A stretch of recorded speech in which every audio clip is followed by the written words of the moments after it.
नमः अखण्डं मण्डलाकारं व्याप्तेन चराचरं तत्पदं दर्शितं येन तस्मै श्री गुरवे नमः।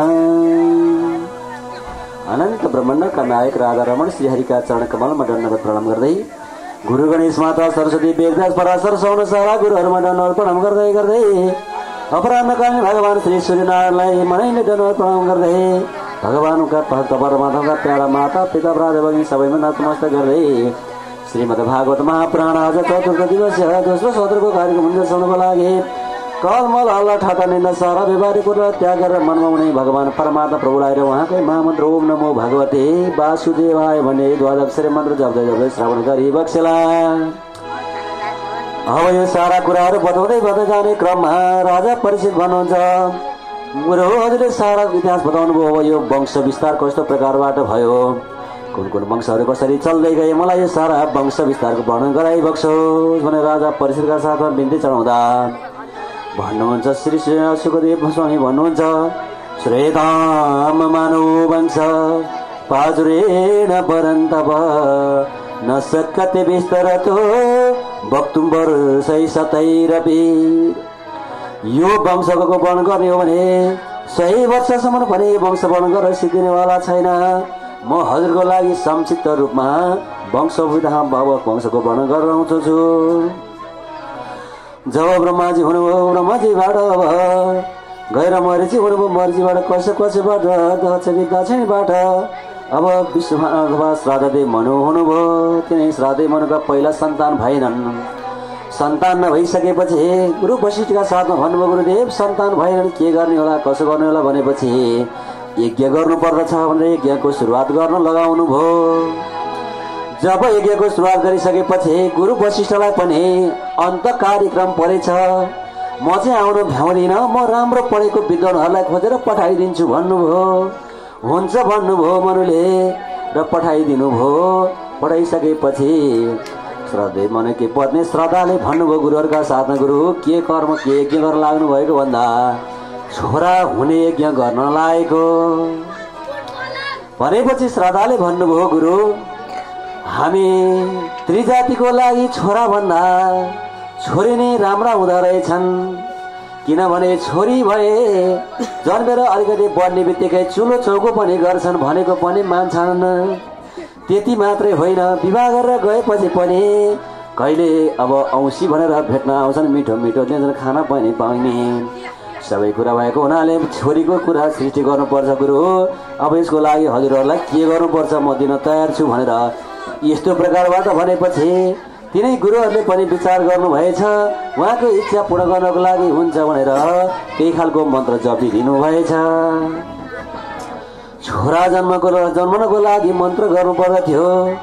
देवकी सुत गोविन्दम वासुदेवम जगतपते देवी तनयम कृष्ण त्वमहं शरणं गत भनेर मन्त्र जप्नु पर्ने ठाउँमा देवकी सुत गोविन्दम वासुदेवम जगतपते देवी तनया कृष्ण त्वमहं शरणं गत भन्ने मन्त्र जपिदिनु भएछ। त्यसै मन्त्रका प्रभावद्वारा अब यज्ञ सकियो, 10 मास पूर्ण भयो। छोरो जन्मिन्छ भनेर बस्नुभएका श्रद्धदेव मनु जन्मिछिन् छोरी। जब छोरी जन्मिसकेपछि अब आश्चर्य भयो किन यस्तो भयो भनेर जानुपर्छ गुरु वशिष्ठका साथमा गुरु के हो हजुरको पारा, छोरो जन्मिन्छ भनेर यज्ञ गरेको छोरी जन्मी किन यस्तो भयो भनेर भनेपछि यसो गुरुले विचार गर्नुभएको आज ब्राह्मणहरूले मन्त्र उल्टो पढिदिनु भएछ। यो कुरा विचार भइसकेपछि अब के गरौँ, मेरो योग बलद्वारा म हजुरको छोरीलाई छोरै बनाइदिन्छु भनेर आफ्नो योगद्वारा आफ्नो धर्मलाई सम्झेर उहाँलाई छोरो बनाइदिनु भयो। छोरी हुँदा इला भनेर नाम गरिएको थियो। छोरी हुँदाखेरि अब छोरा हुँदाखेरि त्यसलाई प्रद्युम्न भनेर नामकरण गर्नुभयो। तिनै प्रद्युम्न अब हुर्किँदै पढ्दै गए। राजा साह्रै खुसी हुनुभयो। यो दिनको कुरो हो। अब जङ्गलमा जानुभएको, घोडा चढेर जानुभएको, जङ्गलका बिचमा पुग्दा है त आफू चढेको घोडा र आफू पनि त्रिजाति हुनुभएछ। सुन्नुभयो राजा परीक्षितले महाराज अब स्वामीका साथमा प्रभु कसरी यस्तो हुन गयो भन्दा जब त्यहाँ बाबा भोलाले अम्बिकाका साथमा रहिरहनु भएको थियो, रमण गरिराख्नु भएका समयमा अब पुरुष जातिहरू जब आउँदा लाग्दाखेरि देवकी अब यतापट्टि अम्बिका भगवती माता उमालाई लाज शरम भएछ। लाज शरम हुँदाखेरि के इच्छा छ वरदान माग भन्दा प्रभु यो जङ्गलमा जो पुरुष जाति आउँछ त्यो त्रिजाति भए भने यस्तो प्रकार वरदान माग्नु तथा तुमना दिनुभएको थियो। त्यसै प्रसङ्गका बिचमा आज तिनै प्रद्युम्न त्रिजाति हुनु पर्यो। त्रिजाति भएपछि फर्केर आउने कुरो भएन, जङ्गलमै रहनुभयो। जङ्गलमा त्यसै समयका बिचमा चन्द्रमाका साथमा विवाह भयो यतापट्टि। अब र त्यही समयका बिचमा तिनै प्रद्युम्नले तिनै जङ्गलमा रहनुभयो र तिनै प्रद्युम्नबाट प्रद्युम्नले अब तिनै समयका बिचमा जङ्गलमा बिचमा जाँदाखेरि त्यही विवाह आदि भएर बुध आदि गरेका सन्तानहरू जन्मिए। पूर्वबा हुनुभयो, पूर्वबाट बुधहरू भए। यस्तो प्रकारबाट यी सन्तानहरू जन्मिए र पछि मनुका 10वटा छोराहरू भए। तिनै 10वटा छोरामा गएर अब तिनै वंशमा गएर सरियाती नाम मरेको राजा हुनुभयो। सरियाती नाम मरेका राजा कि कन्या अब छोरी जन्मेकी थिए। दिनको कुरा हो, तिनै सरियाती नाम मरेका राजा शिकार खेलको जान लाग्नु भएको आमाले भन्नुभएछ। छोरी पनि हजुरका साथमा रथमा चढेर जान्छु भन्छ, लिएर जानुहोस् भनेर राजाले भन्नुभयो। यस्ता अब बच्चा केटाकेटा लानु हुँदैन। नलानी भन्दाखेरि जान्छ के भयो र जङ्गलमा जाने हो, खेल्छ, फलफुल खाने हो, केही फरक पर्दैन, लैजानुहोस् भनेपछि हुन्छ भनेर लानुभयो। तिनै सुकन्यालाई साथमा लिएर जानुभएको। जाँदाखेरि छोरीलाई एक ठाउँमा राख्नुभयो। सारा शिकारहरू गर्दै जानुभयो। गर्दै जाँदाखेरि त्यसै समयका बिचमा अब ती सारा शिकार गर्दै जानुभएको थियो सरियातीले। त्यही बेलामा सारा सिपाहीहरूलाई अब सारा रोग लागेछ। जब रोग लागिसकेपछि के गरौँ कसो गरौँ साह्रै चिन्ता पर्यो। किन यसो भनेर कसैले देवीको आराधना गरेन कि कसैले मलमूत्र जहाँ पायो त्यहाँ गरिदियो कि के गरौँ साह्रै समस्या भनेर जाँदाखेरि त अब गएर छोरीलाई सोध्नुभयो, छोरी तिमीले केही गर्यो कि भन्दा मैले त केही गरेको छैन पिताजी। एउटा ढिस्को रहेछ, त्यही ढिस्कोमा अब यसरी घोच्दाखेरिमा त्यहाँबाट पाल रहेछ, पालमा यसरी सिङ्काले घोचेका थिए, त्यहाँबाट रगत बग्यो भनेपछि गएर हेर्दाखेरिमा त त्यहाँ त च्याबन नाम मरेका ऋषि तपस्या गरेर बस्नु भएको रहेछ। तपस्या गरेर बस्दा धमिराले माटो उठाएर सारा जीवहरूलाई छोपेको रहेछ। तर तपस्याका प्रभावबाट उहाँको आँखामा बत्ती जस्तो शक्तिहरू बढिरहेको रहेछ। त्यही बजेका कारणबाट आज तिनै च्याबन ऋषिले श्राप दिनुभएछ। त्यसै कारणबाट अब अनर्थ भए गुरु यो ब्राह्मणलाई केटाकेटीले केही जानिन माफ पाऊ भनेर सारा माफ पाउँदाखेरि आज मेरो आँखा फुटिरहेको छ, मेरो सेवा गर्ने कोही छैन, त्यस कारणबाट यो माफ माया हुनेवाला छैन। तिम्री छोरी मेरो सेवा गर्नको लागि विवाह गरेर दिन्छौ भनेदेखि मात्रै माफ पाउँछु भनेपछि, नत्र श्राप दिन्छु भनेपछि गुरु श्राप नदिबक्सोस्, मेरी छोरी हजुरको लागि सुम्पिदिए भनेर सुम्पिदिएर अब छोरी ती 5 वर्षकी छोरीलाई छोडेर घर फर्काउनु भयो। घर फर्काउँदा छोरी खोइ त भन्दा छोरी त मैले बिहा गरेर आएँ। लौ आश्चर्य भयो, आज यति सानो नाबालकलाई कसरी बिहा गर्नुभयो भन्दा सारा पहिलाका सारा कुरा ल्याएर बताइदिनु भयो। आमा रुन लाग्नुभयो। यस्तो प्रकारबाट यता चरित्र बित्यो भने उतापट्टि तिनी सुकन्याले पनि च्याबनको ठुलो सेवा गर्नुभयो। साह्रै सेवा गरिसकेपछि एक दिनको कुरा हो अब अश्विनी कुमारहरू घुम्दै घुम्दै आउनु भएको रहेछ। हे कल्याणी तिमी आज यस्ता पतिका साथमा किन सेवा गरेर बस्छौ, हिँड हामीसँग भनेर तिनीहरूले भन्दाखेरि उनले भनिन् यदि मलाई यस्तो कुरा गर्छौ भने म श्राप दिन्छु भनेर श्राप गर्न लाग्दा तिमी पतिव्रता रहेछौ, तिम्रा पतिलाई हामी तरुण बनाइदिन्छौ। तिम्रा पति साह्रै पढेका विद्वान हुनुहुन्छ तर हामीलाई यज्ञको भाग दिनु पर्दछ। यति कुरा सोधेर आऊ भने गएर सोध्नुभयो।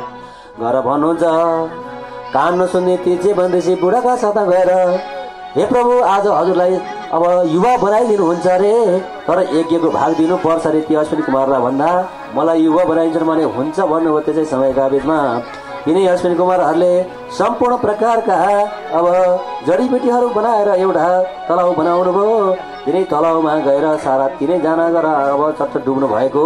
त्यहाँबाट निस्किँदाखेरि त 3जना उस्तै भए। हे कल्याणी आफ्नो पति चिन भनेर आकाशवाणी भयो। आकाशवाणी हुँदा उहाँले विचार गर्नुभयो अब देवताहरूले आँखा झिम्किँदैनन्, मनुष्यले आँखा झिम्किँदैन भन्ने विचार मनन गरेर आफ्ना पतिलाई चिन्नुभयो र साह्रै खुसी हुनुभयो। अश्विनी कुमारहरूलाई च्याबन ऋषिले यज्ञको भाग दिलाइदिनु भयो।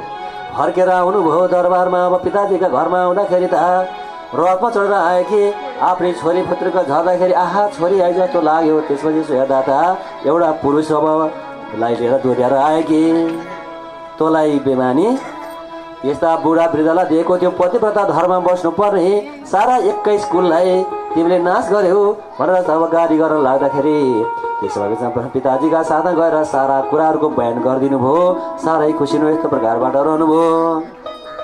तिनै गएर नाभग हुनुभयो। नाभगमा गए नाभगका कुलमा अब नभग हुनुभयो। 9वटा नाभग हुनुभयो।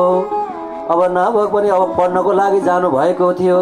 घरमा भएका दाजुहरूले भनेछन् पिताजीका साथमा भाइ पढ्न जाने, हामी घरमा कमारो भएर बस्न सक्दैनौँ, अब यो सब भिन्न हुन्छौँ हामी। भनेपछि बाबु कसो भिन्न हुन्छ? भाइ पढ्न गएको छ, मेरो वृद्ध अवस्था छ, कसो भिन्न हुन्छ भनेपछि अब भाग लगाऊ। भाग लगाउँदा जता परिन्छ त्यतै मान्छे कता भाग लगाउँछ भन्दाखेरि अब भएको सम्पत्ति 2 भाग लगाऊ। हजुरलाई कान्छो भाइ जिउने, भाइलाई हजुर जिउने।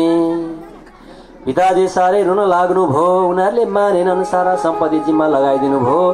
फर्केर आउनुभयो। तिनै नाभग फर्केर आउनुभयो। पिताजीका साथमा गएर भन्नुभयो पिताजी दाईहरूलाई अंश लगाइदिनु भएछ, मेरो भाग खोइ भन्दा पिताजीले भन्नु बाबु सारा भाग लगाइदिउँ, तिम्रो लागि अब अंश भनेको मै हुँ।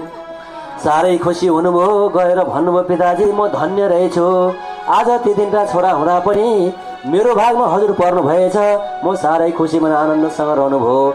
अब कुनै पनि सम्पत्ति नभएका कारणबाट एक दिनको कुरा हो। तिनै नाभग त्यहाँबाट जानुभएको थियो। गएपछि अब त्यहाँ यज्ञ गरेका ठाउँमा अब सुक्तको मन्त्र बिर्सेका कारणबाट उहाँले गएर बताइदिनु भयो। बताइदिइसकेपछि सम्पूर्ण धन सम्पत्ति जति रहेका थिए यज्ञमा भएका सम्पूर्ण लैजाऊ भन्दा उठाउन लाग्नु भएको। एउटा कालो पुरुष आएर यो लान पाउँदैन, यो त मेरो भाग हो। मैले लौ तिम्रै भए छोडिदिनु भनेर छोडिदिनु भयो। फर्केर नभए बाबालाई सोध्नु पर्ने। पिताजीलाई सोध्नु पिताजी यज्ञको भाग त कालो पुरुष गरेर मैले छोडिदिएर आएँ भनेपछि उहाँ बाबा भोलानाथ हुनुहुन्छ, बाबु छोडिदेऊ भन्नुभयो। गएर भन्नुभयो प्रभु यो हजुरकै रहेछ मेरो होइन भनेर जब छोडेपछि बाबु धन्य रहेछौ, यो सम्पूर्ण तिम्रै हो लैजाऊ भनेर पठाइदिनु भयो। सारा सुनचाँद हिरा मोती धनै धनले भरिसकेपछि त अब भाउजूहरू के भन्न थाले भन्दा हामी भिन्नु भएकै होइन, हामी त कमाएर खाएको हो, भिन्नु भएको छैन।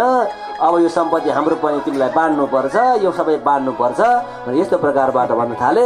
लौ ठिकै छ भनेर सम्पूर्ण सम्पत्ति छोडिदिनु भयो र भाग नपाएको जस्तो नाभाग भनेर नाम गरिरह्यो। तिनै कुलमा अमरीश नमरेका राजा हुनुभयो। तिनै अमरीश नमरेका राजा सधैँभरि भगवानको भक्त हुनुहुन्थ्यो। एकादशीको व्रत बस्नुहुन्थ्यो। सधैँभरि उहाँ भन्नुहुन्थ्यो सबै मन कृष्ण पदार बिन्दयोर बचांसी वैकुण्ठ गुणानुवर्णने करौ हरे मन्दिर मार्जना दिशो श्रुतिम चकाराच्युत सत्य कथोदय। सधैँभरि यो मन भगवान कृष्णको परार बिन्दमा रहिरहोस्। यी हातहरूले भगवान कृष्णको सेवा गरिराख्न पाऊँ। सारा श्रुतिहरू पनि कानले पनि भगवानकै चिन्तनहरू सुन्न, गव कीर्तनहरू सुन्न पाऊँ। यस्तो प्रकारबाट भगवान परमात्मा प्रभुको यस्तो भक्त हुनुहुन्थ्यो। एक दिनको कुरा हो। यसै समयमा एकादशीको दिन थियो। एकादशीको व्रत बस्नुभयो। अहिलेको जस्तो व्रत होइन। अब एकादशीको व्रत बस्न त निराहार व्रत बस्नुपर्छ। निराहार व्रत बस्नको लागि बस्नु भएको थियो। अहिले त अब भोलि एकादशी छ भने भोलि एकादशी व्रत छ, के खाने होला? अघिल्लो दिन के खाने भने चाहिँ के व्रत बस्नु? यस्तो व्रत थिएन। निराहार व्रत बस्नुभयो। अब बसेपछि भोलिपल्ट द्वादशीको दिनमा पारण गर्नुपर्ने, गुणपात्र गोदान गरेर मात्रै खानुपर्ने। द्वादशीको दिन बिहान उठेर पारण गर्न गयो। पारण अब खान्छु भनेर लाग्नु भएको थियो। दुर्वासा ऋषि आइपुग्नु भयो। हो ब्राह्मण आउनुभयो। ब्राह्मणलाई भोजन गराएर खान्छु भन्नुभएको थियो। त्यसै समयमा मैले स्नान गर्न गर्छन्, स्नान गरेर आउँछु भनेर स्नान गर्न जानु भएको हो। फर्केर आउनु भएन। अब द्वादशीमा पारण गर्नु पर्ने, त्रयोदशी लाग्न थालिसक्यो। त्रयोदशीमा पारण गर्नु भएन। गुरुले भन्नुभयो हातमा तुलसी पत्र जल लिएर पान गरे पनि व्रत पूर्ण हुन्छ भनेर हातमा जल लिएर चट्टा खान लाग्नु भएको थियो। दुर्वासा टुप्लुक आइपुग्नु भयो। तँलाई राजा मलाई भोजन गराउँछु भनेर ठिक पारेर आफै पहिला खाने रहेछ, तँलाई अब बाँकी राख्दिन भनेर यस्तो प्रकारबाट भन्न लाग्दा त्यसै समयका बीचमा अब भगवान परमात्मा प्रभुले सुदर्शन चक्र छाडिदिनु भयो। सुदर्शन चक्र गएर तिनी दुर्वासालाई जब मार्न लाग्दा लाग्दै ब्रह्मलोक जानुभयो। ब्रह्माजीले म सक्दिनँ भन्नुभयो। भगवान बाबा भोला कहाँ जानुभयो? बाबा भोलाले सक्नु भएन, म सक्दिनँ भन्नुभयो। भगवान विष्णुका साथमा पुग्दा भगवान नारायणहरूले पनि अहम भक्त पराधीन हो स्वतन्त्र इहदिज, म पनि भक्तको अधीनमा छु। भक्तले आइज भने अब जानुपर्छ, बस भने बस्नुपर्छ, म पूजा गर्छु भने पूजा खानु पर्दछ, त्यसकारण मेरो अधीनमा छैन भनेर यस्तो प्रकार भनेपछि तिनी अब ऋषि फर्केर आएर अब तिनै राजाका साथमा आएर शरणमा पर्नुभयो भने यस्ता सारा इत्यादि राजा परीक्षितलाई बताइदिनु भयो। महाराज यसैका वंशमा हुँदै हुँदै जाँदा यसै कुलमा जाँदा यसैका कुलमा सम्पूर्ण जति सन्तानीहरू थिए धुन्धुमा नाम मरेको राक्षसको मुखबाट ज्वाला निस्केर सम्पूर्ण मरे भएकाको पनि सन्तान भएन। नभइसकेपछि अब युवा सुनाम गरेका राजाले आफ्नै पत्नीलाई लिएर वनमा जानुभयो। वनमा गएर यज्ञ गर्न लाग्नु भएको। यज्ञ गरिरहेका समयका बीचमा राति यज्ञ पुरेर बस्नु भएको थियो। पानी तिर्खो लागेछ धेरै। पानी तिर्खो लागेपछि अब बत्ती अन्धकार थियो। त्यसै समयका बीचमा गएर पानी खाइदिनु भयो। भोलिपल्ट फर्केर अब आउँदा ऋषिहरूले यसो हेर्नुभयो त अघिल्लो दिन घडा राखेको जल छैन, नभइसकेपछि यो जल कहाँ गयो भने सोद्धा ऋषि अब राजाले भन्नुभयो राति मलाई खरो भएको थियो, त्यो बेला मैले पानी खाइदिएँ। ल बर्बाद भयो। किनभने त जुन जल हामीले प्रोसेस गरेर राखेका थियौँ रानीलाई खुवाएपछि गर्व रहन्छ भनेर राखेको जल हजुरले खानुभयो महाराज। अब हजुरलाई गर्व रह्यो, पुरुष जातिलाई गर्व रहेको त्यतिखेर नै हो। जब गर्व रहिसकेपछि अब के गर्नु, साह्रै अप्ठ्यारो भयो। अप्ठ्यारो भएपछि 10 मास पुरा भयो। ऋषिहरूले अब ऋषिहरूले कुशका टुक्राले छेदन गरेर त्यो बच्चालाई बाहिर निकालिदिनु भयो। निकालिदिसकेपछि अब खानेकुरो केही भएन, अब दुध आउँदैन, साह्रै समस्या भइसकेपछि त्यसै समयका बिचमा साह्रै त्यो बच्चा रुन कराउन लाग्यो। इन्द्रले आएर अब आप कान्छी मानधाता मलाई कसले पाल्छ भनेर रुन लाग्दा आएर अब अमृत राखिदिनु भयो। अम्लामा तिनी अमृत चोसेर तिनी अब बाँझ्रो हुर्केर बन्न लाग्नुभयो। तिनी मानधाता अब राजा हुनुभयो। तिनी मामदाताका 50 वटी छोरी थिए। सौवरी नाम गरेका ऋषिले विवाह गर्नुभयो। भनेपछि अब सुन्नुहुन्छ, सौवरी नाम गरेका ऋषि त सारा घर परिवार सारा छोडेर तपस्या गर्न गएका ऋषिले कसरी विवाह गर्नुभयो।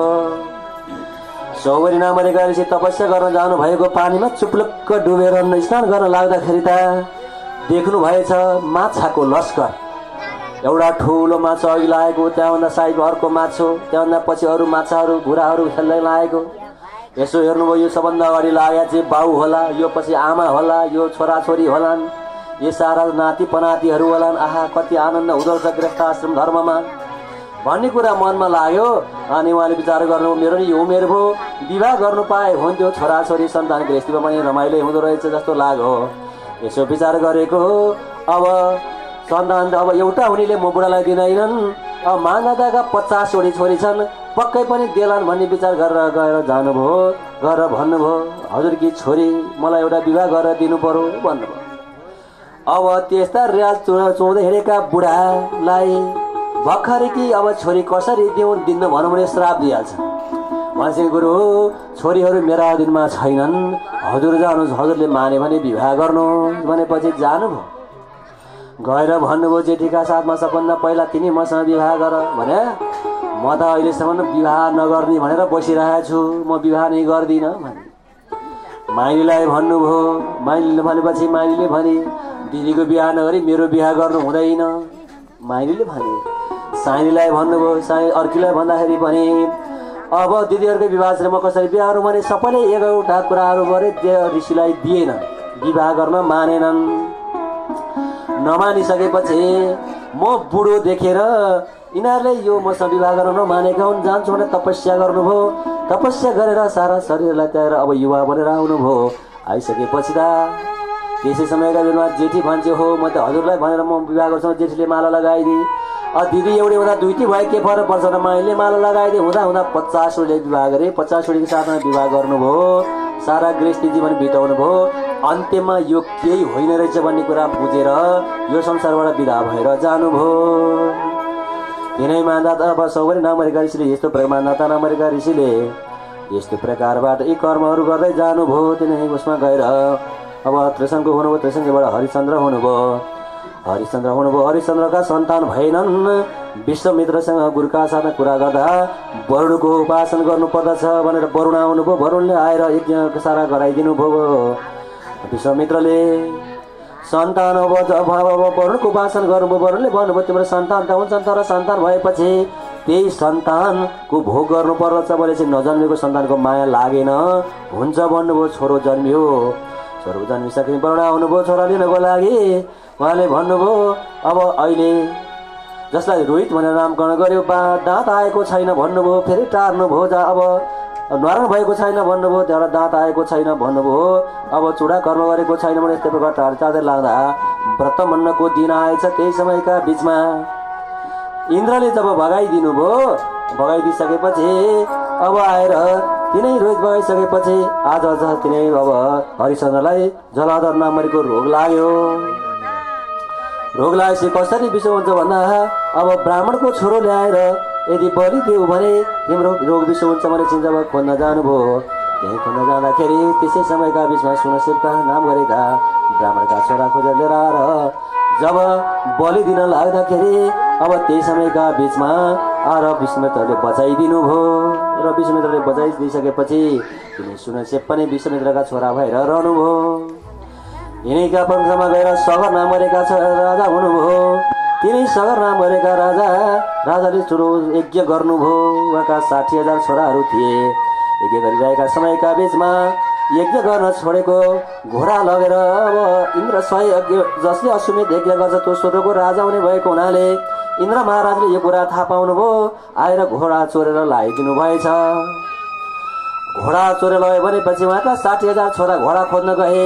घोडा खोज्न जाँदाखेरि गएर घोडा अगाडि बाँधिरहेको एउटा व्यक्ति ध्यान गरेर बसिरहेको देख्नुभयो। देखेपछि तँलाई चोर घोडा ल्याएर चोर्ने ध्यान गरेर बस्नेबाट लात्तले हिर्काएछन्। भगवान कपिलदेव ध्यान गरेर बस्नु भएको रहेछ। आँखा अब मुखबाट अग्निका ज्वालाहरू, आँखाबाट अग्निका ज्वाला निस्के। ती 60,000 छोरा भस्म भएर मरे। मरिसकेपछि जेठी पछिका अब अंशुमान अब अजमञ्जस नाम गरेका छोरा हुनुहुन्थ्यो र केसिन्यबाट अब अंशुमान नाम गरेका छोरा हुनुहुन्थ्यो। र तिनी अंशुमान नाम गरेका छोराले आफ्ना सारा पितृहरू सारा अब डढेर मरे भने पितृहरूको म उद्धार गर्नको लागि के गर्ने होला भनेर चिन्ता हुनुभयो। त्यो गङ्गा लिएर आयो भने सारा पितृहरू मोक्ष हुन्छन् भनेपछि त्यही अंशमाले ठुलो तपस्या गर्नुभयो। ठुलो तपस्या गरेर उहाँले गङ्गा ल्याउन सक्नु भएन। उहाँकै कुलमा गएर दिलीप हुनुभयो। दिलीपले पनि ठुलो तपस्या गर्नुभयो। गङ्गा ल्याउन सक्नु भएन। उहाँकै कुलमा गएर भगीरथ नाम गरेका राजा हुनुभयो। तिनी भगीरथले पनि तपस्या गर्नुभयो। गङ्गा प्रसन्न हुनुभयो। गङ्गा प्रसन्न भइसकेपछि गङ्गा आउने कुरा गर्नुभयो र साह्रै खुसी हुनुभयो। गङ्गा त ल्याउने तर यो गङ्गाले म आउँछु तर मेरो बेग कसले थाप्ला भनेपछि बाबा भोलाको ठुलो तपस्या गर्नुभयो। बाबा भोला प्रसन्न हुनुभयो। बाबु गङ्गाको बेग म थामौला भनेर बाबा भोलाले भनेपछि गङ्गा अब सवारी हुनुभयो। आइन आइन गङ्गाजी जटा थाप शिवजी। आइन आइन गङ्गाजी जटा थाप शिवजी। आइन आइन गङ्गाजी जटा थाप शिवजी। आइन आइन गङ्गाजी जटा थाप शिवजी। आइन आइन गङ्गाजी जटा थाप शिवजी। आइन आइन गङ्गाजी जटा थाप शिवजी। आइन आइन गङ्गाजी जटा थाप शिवजी। आइन आइन गङ्गाजी जटा थाप शिवजी। आइन आइन गङ्गाजी जटा थाप शिवजी। आइन आइन गङ्गाजी जटा थाप शिवजी। हे भगवान आइन आइन गङ्गाजी जटा थाप शिवजी। पितृहरू तार्नलाई परो गङ्गा झार्नलाई। पितृहरू तार्नलाई परो गङ्गा झार्नलाई।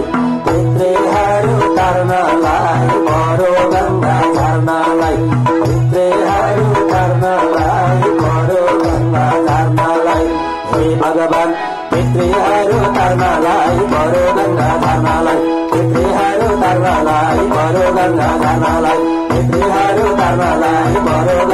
जानालाई दुईहरू तारालाई बडो गङ्गा जानालाई दुईहरू तारालाई बडो गङ्गा जानालाई हरे